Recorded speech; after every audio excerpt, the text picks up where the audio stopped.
Happy Pride Month, everyone. It's the best time of year, and here's the gayest picture we could find. I don't know if this is actually the gayest picture, but it is a gay-friendly picture.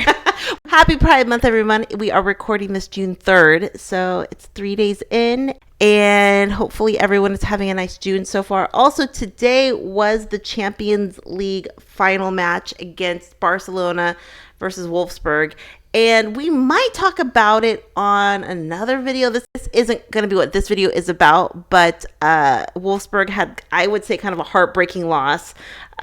Barcelona came back from 2 down, 2-0. They scored. Their first half was a mess. I mean, it looked like Wolfsburg's match, but Barcelona is the best in the world. You can never count out Barcelona. So they did end up winning 3-2. Like I said, I did not watch the game. It is on the DAZN network that always keeps the matches live, so I probably will try to catch it tonight. Heartbreaking. And also, I thought, a lot of the German national women are on the team for Wolfsburg, because they've had a tough fiscal year because they came in second at the Euros, the German team, and then the Wolfsburg players who were also on the German team, they came in second on the Champions League. 2 biggest tournaments you can be on for club and country, practically. They both came in second.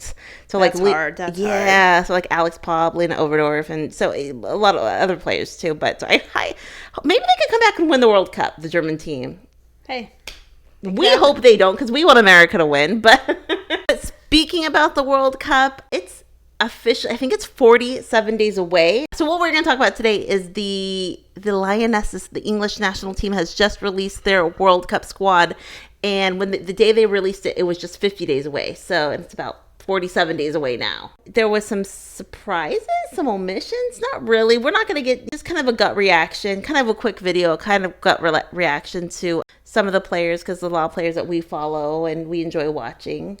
It's the most Oh, that's Christmas. that's Christmas. Sorry. Well, this is also the most wonderful time of the year. No, it is. Depends who you are and what you like. The most wonderful time of the every 4-year cycle. I did see that Germany and the Netherlands, they released like a provisional squad, or like a squad of 28 that they're going to still cut down to the squad of 23. I believe I did see that. So that's not their final squad, but I did really see that. But Lionesses are here, and they have the Lionesses are here, and they are ready to roar. They are. Oh, I should just stop talking now. So most people who click on this video we're late on this, but will already know who has been selected. But we're just going to read it in case someone is listening or watching and maybe doesn't know. But I'm going to have Sara read the names. We're going to talk about it. Finally, I got a shout out for reading. Yeah, that's true. Okay, so for the goalkeepers, we got Mary Earps, Hannah Hampton, and Ellie Roebuck. Defenders, Millie Bright, Lucy Bronze, Jess Carter, Niamh Charles, Alex Greenwood, Esme Morgan, Lotta Wubben-Moy. Midfielders, we got Laura Coombs, Jordan Nobbs, Georgia Stanway, Ella Toone, Kira Walsh, Katie Zellum. Forwards, Rachel Daly, Beth England, Lauren Hemp, Lauren James, Chloe Kelly, Alessia Russo, Katie Robinson. And a couple standbys as well. Emily Ramsey, Maya Tissier, and Jessica Park. Oh, yeah. So, I mean, strong squad. I mean, they're going to be a tough squad to beat. But also, we think about last year, just not even a year ago at the Euros, because obviously Jill Scott is retired, Ellen White is retired, Leah Williamson is hurt, Beth Mead is hurt, Frank Kirby is hurt, and a lot before the England had gone to the Euros, that squad was really locked and loaded for a year, practically. A long time that squad was locked and loaded. You knew who was going out there. You knew who Sarina Wigman was going to put out there. They were winning with that same squad of the Euros last year.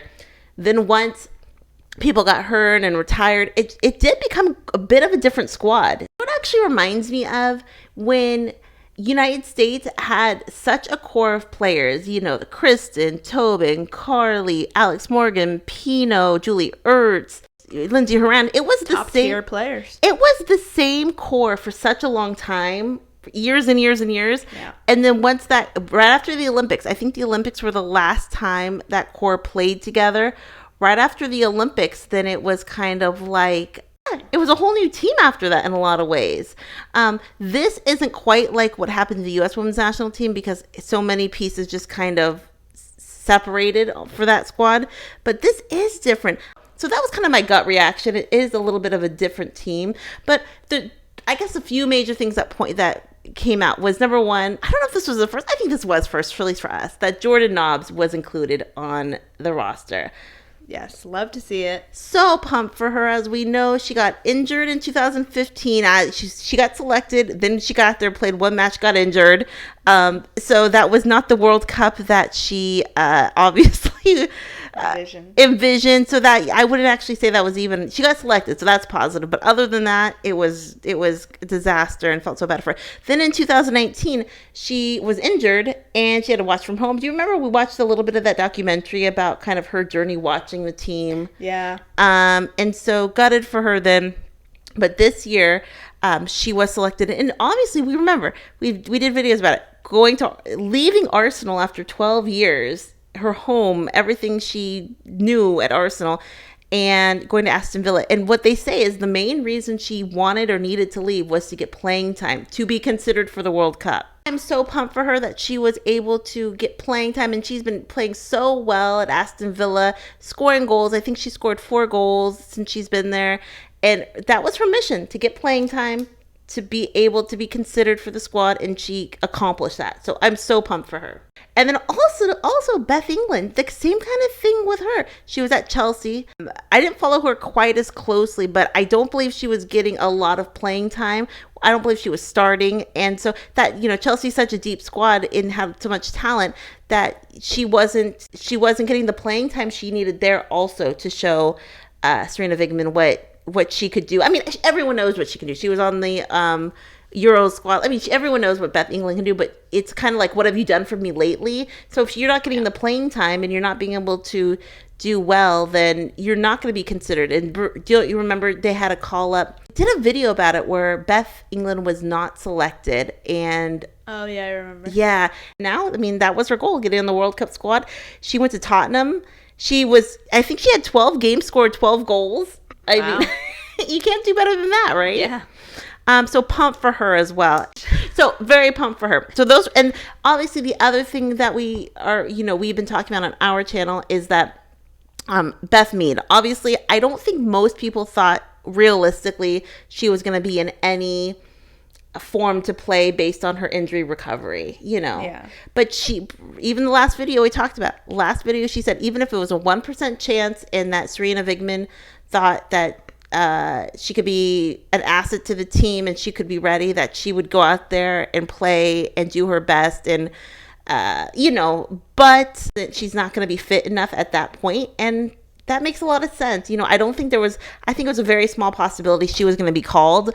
Yeah, because if you're recovering, obviously you don't want to re-injure yourself. You want it to fully heal. You know what I mean? Yeah, and if Sarina Wigman really doesn't know what she's going to get with a newly healed one who is a little more on the delicate side. Yeah. So we did notice that. So those were the things that stuck out. And obviously Leah Williamson, heartbroken for her that she, ACL. And apparently Millie Bright is going to be the captain of this squad, because Leah Williamson is out. Yeah. And so excited for her. Also, we saw Rachel Daly, and Rachel Daly has been a member of the team. She was on the winning Euro squad, but she had always been selected as a defender for national team. So she'd always been a defender. And this World Cup, she is right up front. She is going to be a forward, and it's exciting to see her. Excited for her. Obviously, the NWSL fans love Rachel Daly. Well, in the NWSL for so long, played with the Dash. And pumped for her. And that was also, when she left Dash, her goal was to say, I'm going to be in England. I want to do everything I can to make the squad. And maybe if she wouldn't have been in England, she wouldn't be a forward on this team. She would have been still defender. You know what I mean? There's a lot of things that go on with that. So those were kind of things that stood out in Sarah's eyes. But also, The main controversy, I don't know if it's controversy, the main omission I think people are talking about is Maya Tissier. They either pronounce it Maya or Maya Tissier. And she plays, she's a defender for Man United. And Man United, again, had an amazing season. They actually got in, they placed second in the WSL behind Chelsea. Beat Arsenal, had a great year, had such a quality year, great year. But a lot of people are saying Maya Tissier really, really deserved to be on the squad. That was the one person that said, that was one player where they said, wow, what's the thought process in not having her? There was a quote, I'll have Sara read. Maya Tissier, who has drawn praise for her maturity this season, missed out on the final squad, although has been listed as a standby with Jessica Park and goalkeeper Emily Ramsey. And this is what Sarina Wigman said. She is really close. She will train with the team. That was a hard call, like all the defenders we had to think about, and she didn't get there with the 23, Wigman said when asked about Tissier. We also see her more as a right back. At club, she plays as a center back. She has had a very good season, but this is the choice we made. Yeah, and like it said right there, she is a standby, which I believe the standbys, they only go up until the players play their first match, and then they actually leave. So it's not like an alternative at the Olympics. It's basically you go and you're not an alternative. If you get there before the tournament starts, that's when you would be able to switch if someone got hurt. But once the tournament starts, you go home essentially. Sarina Wigman said right there, it was a choice. She's had a good year, but we did not choose her, and that was kind of like, what do you say to that? And a lot of people say Sarina Wigman has the pedigree to be able to. It's a respect that you just say, Sarina Wigman is a 2-time Euro winner, World Cup second place person, place. So it's like you say that's a hard call, but that's the call she made. Maya, very young, and that might just be another reason too, where they said she's going to have a long career. This is a hard cut to make, but she is young. But most people are saying that omission of Maya, really hard to swallow, because a lot of people said she deserved it, and it's hard to see such a good player being left off, because at the end of the day, your goal is to win. And a lot of people say you have more of a chance of winning with her included. But what Sarina Wigman is saying, I'm the coach. She's not saying this, but I'm the coach. I know who's going to win. I know who is the best fit, and she's not the best fit for this tournament. Yeah, we'll see what happens. Yeah. But we are really pumped for this team. Also, some people thought maybe Steph Houghton would have been considered because previous captain has so much experience. Mm-hmm. She's been having a pretty good year for Man City, but she was not included. I think some people are saying it's kind of bummed for her. Yeah, definitely. Yeah, and because we think about in the American squad, like a Megan Rapinoe. I feel like a lot of people think no matter what Megan Rapinoe is going to do, she's going to be on the squad because all of her experience and what she can do, even if it's more limited than what she could have done in the past. But yeah, Steph Houghton must be hard for Steph because getting injured in the Euros last year. And, what does everyone think? Who, other than Maya Tissier, is anyone surprised by any of the selections? Are you pumped? But then you think about the squad, and even though it is different, a little bit different, you have Lauren Hemp, Chloe Kelly, Alicia Russo. Those players made the World Cup last year. Yeah, they are the players that, if it weren't for them, Georgia Stanway, Ella Toone, Kara Walsh, Lucy Bronze, those were the players that last year had such an amazing impact and brought England home with the Euro championship. And so exciting.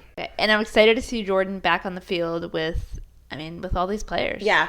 And hopefully, fingers crossed, everything, she gets out there, no injury, because I know. I knocked on wood.